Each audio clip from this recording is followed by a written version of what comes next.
What's up guys, Kara Corey here, and welcome to a new little corner of my home. Well, it's not really new, but a new location for my dietitian talks. I'm here today to talk about something that I'm by no means an expert on, but I think it needs to be discussed.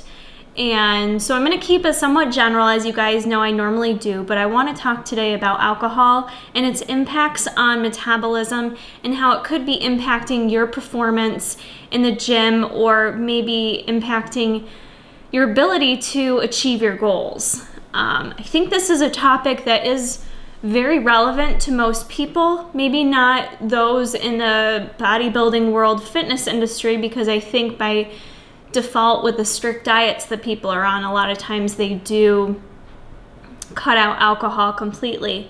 But what I've noticed from a lot of people asking me questions on my YouTube, and now that I'm offering coaching services, it's very common to drink. It's a very social thing. Most people like alcohol because it makes you feel good. And it's an easy way to unwind, and I think a lot of people do incorporate that into their life, whether it's on a weekly basis or whether you're in college still and it's part of like the college experience and social aspect of life. So I wanted to do this video to kind of generally talk about that. As a registered dietitian, most of us don't recommend alcohol. It's just not something that, you're gonna find most dietitians recommend. And I'm not saying in this video that there are not some health benefits to drinking red wine, blah, blah, blah. Not going there in this video. That's not what I'm saying by any means. But what it comes down to with drinking alcohol is it's not necessarily the calories that you're consuming with alcohol. So even if you are trying to be more carb conscious or calorie conscious of the alcoholic beverages that you're choosing, that still may not get you very far, because alcohol is metabolized very differently, that it actually can take a toll on your metabolism. And that is the downfall of alcohol. And, simply put, that's the effects on metabolism are what are going to help prevent you from reaching your goals if you're consuming alcohol regularly. Clearly I can't recommend that you do, but some things to be mindful of. So in terms of alcohol, like I said, the calories, they are a little higher. It kind of falls between carbs and fat, right? So per gram, alcohol yields 7 calories per gram, whereas carbs are 4, fat is 9. So it's kind of right there in the in-between in terms of the nutrients. So you are going to easily rack up the calories. But with alcohol, like I said, it is metabolized differently. So when you consume alcohol, it's very quickly absorbed and absorbed differently. And that actually why is sometimes there's a little trick. Some people do consume, I've never done it myself, but I have seen a lot of competitors consume red wine prior to going out on stage because of the way that it's absorbed so readily, that's a word. So we're just gonna go with that. That it can help fill up your muscles. But anyways, it so quickly passes through your stomach and your intestine, and it goes to your liver very quickly.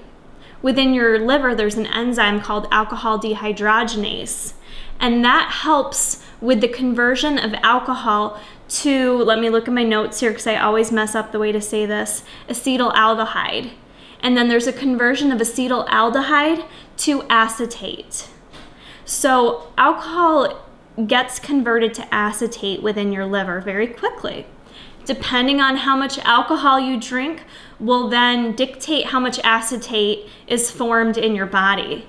And basically, anytime acetate is formed in your body, you are limiting your body's ability to oxidize fat. And basically, any other process that's occurring in your body is going to take a back seat to that acetate that's in your body. Our body takes the preference of burning that acetate over any other process in our body. And the process of burning that acetate does not involve the same metabolic conditions that are involved when we are oxidizing fat in other processes. You have to think too, when you consume alcohol compared to carbs, when we're breaking down carbs, we actually store some of that as glycogen in our body that can be used as a positive with working out, with gaining muscle. You can utilize those stores later on to actually help you. You can pull out that stored energy and use it. With alcohol, there's no good from that. You're not storing it in a good way. There's no glycogen storage with the alcohol. Whether you're consuming a beer that has carbs in it, you miss out on that process of storing glycogen. So, in general, if you compare the nutrition, so that's the main thing, and the main purpose I want to stress is the change in the metabolic processes that take place in your body.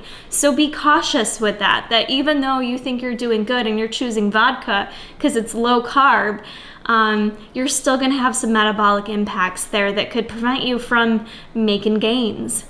And it can be as simple as that one night a week that could be causing you to not meet your goals. And I think that's hard for a lot of people to accept, because a lot of people do use drinking as a means to unwind. There's tons of social gatherings.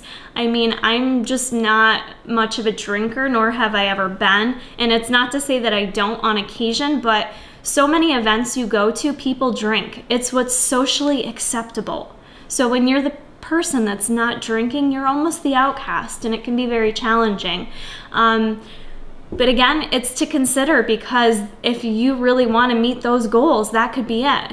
That could be what's causing you to meet your goals.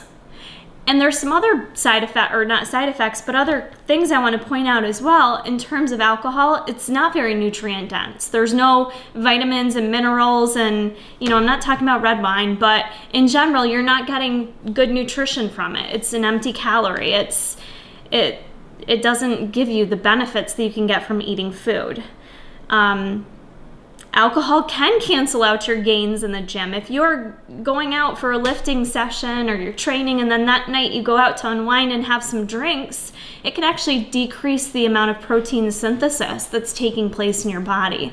And therefore, that's going to cause you, it's going to prevent you from gaining muscle that you're working hard to gain. We all know alcohol causes dehydration. So after a good night of drinking, you might hop on the scale and be like, crap, that worked out for me. My weight's down a few pounds.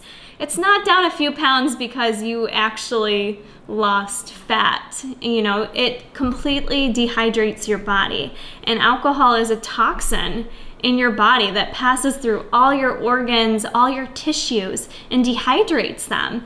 So if you're someone who's working hard in the gym 5 days a week, lifting heavy shit, you are gonna then interfere with your body's ability to repair itself and heal itself, which, as you know, is crucial to making gains in the gym and muscle recovery. You're putting that toxin throughout your entire body. So even just thinking about it in the way of it being a toxin in your body, that's not good. It's not going to help you out. In terms of muscle recovery, there is some information out there too that consuming alcohol also decreases the amount of human growth hormone that you produce, which again is known to be helpful with gaining muscle in the gym. So that's another downfall. So one of the things I want you to consider from the information that I looked at, going out one night and consuming like 5 or more beverages, which is pretty standard. I think if most people are going out to get tipsy or drunk, they consume 5 or more beverages. That can impact your brain and your body's processes for the next 3 days. So it's not like one night of drinking, you get up the next day and I'm just gonna cleanse myself and I'm good and I'm over it. You are actually impacting your body's processes for a full 3 days. And if you do it 2 nights consecutive, so it's Friday, Saturday night, and you go out both nights and have 5 or more drinks, you're probably impacting your body's brain and overall processes for 3 to 5 full days after that. So I want you to consider that, because for me it's hard to relate to, because like I said, I'm not a drinker. I don't come home and unwind with a glass of wine or a beer. I almost never drink. But I know a lot of people do. I know a lot of people use that as their way of relieving stress and letting loose and unwinding. So think about it, because maybe you are just that person that's going out one night a week. How much that can be impacting your processes in your body. And just in terms of your general health. So I think that's about all I want to say on this topic right now. It's been a long time since I learned about alcohol metabolism, so this video is not super scientific, but I could break out my old notebook if y'all would like me to. Hope this video was helpful. Please share it with others if you think it will be. Like I said, I really think a lot of people need to consider their alcohol consumption and really what their goals are. And don't get me wrong, just because I'm not a drinker, I'm not saying you all shouldn't go out and live your life and have fun and have a drink with your friends if that's what makes you feel good. I'm not, to each their own. All I'm saying is if you're someone that's out there watching this video feeling like, why am I struggling to meet my fitness goals? This might be one area you want to critique and see if maybe you should be making some changes there. So if you all like this video, please give it a thumbs up. As always, I'd love to hear your thoughts and opinions on this topic, and if you'd like to hear any more information on it, comment below and let me know. Thank you all for your support, and keep checking back. They view others as weak. It's really not about being weak or strong. You go anywhere and you are going to either smell something, you're going to see something, you're going to view someone eating something. It's everywhere, no matter where you go. Whether you're driving down the street, past fast food joints, walking in the mall, smelling the food court, going to work, and people have candy bowls out, or people bring in plates of cookies.